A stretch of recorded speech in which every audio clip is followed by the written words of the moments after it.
నువ్వు ఆ కొమ్మ తగులుతూ కిందికి వస్తా ఏదో కొమ్మను గట్టి పడుకుని ముడేసుకుని గట్టి పడుకుని ప్రభువా కాపాడు ప్రభువా కాపాడు ప్రభువా కాపాడు అని అంటున్నాడు. అంటే ఆ చీకట్లో చిమ్మ చీకటి అర్ధరాత్రి పూట ఆ యాక్సిడెంట్ లో అతను ఆ లోయలో చిన్న పడిపోయి ఎన్నో దెబ్బలు అప్పటికే తగిలినాయి.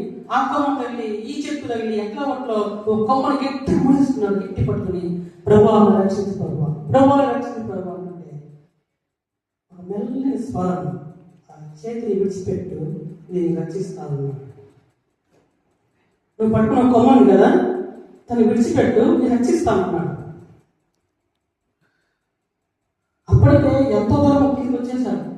చిమ్మ చీకటి, అసలు ఇంకా కిందికి ఎంత ఉందో పోయా, కింద ఏ బండరాయి తెలియదు, ఏ కొమ్మని తెలియదు, ఇలాంటి ప్రశ్నలు తెలియదు అతనికి. చిమ్మ చీకటిలో ఆ భయం అనిపిస్తావా, ఆ భయం ఆ మాటని మీద నమ్మకం ఉంచలేకపోయాడు. ఆ రోజు విడిచిపెట్టలా ఆ కొమ్మ, ఏమో విడిచిపెడితే చచ్చిపోతానేమో ఆ స్వరం విన్నాడు.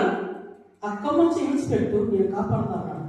కానీ ధైర్యం చేయలేకపోయాడు, ఆ మాటని విశ్వాసం ఉంచలేకపోయాడు. ఆ కొమ్మ మీద ఏలాడి చనిపోయాడు. తెల్లని తర్వాత చూస్తే భూమికి అతని బటన్ వేదికి ఒక అంగుళం వేయదు. భూమికి అతని నేలకి అతని బటన్ వేదికి ఒక అంగుళం వేస్తాడు. ఆల్మోస్ట్ వచ్చేసాడు, వదిలిపెట్టాడు. దేవుడు ఒక స్వరంతో దేవుడు చెప్పాడు. కానీ ఆ మాట మీద ఆ రోజు అతను విశ్వాసం ఉంచలేక తన ప్రాణాన్ని పోగొట్టుకున్నాడు.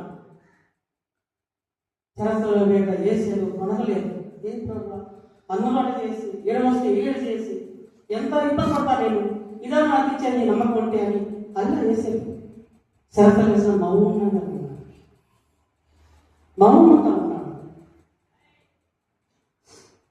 తర్వాత రాజుగారికి ఒక కళ వచ్చింది.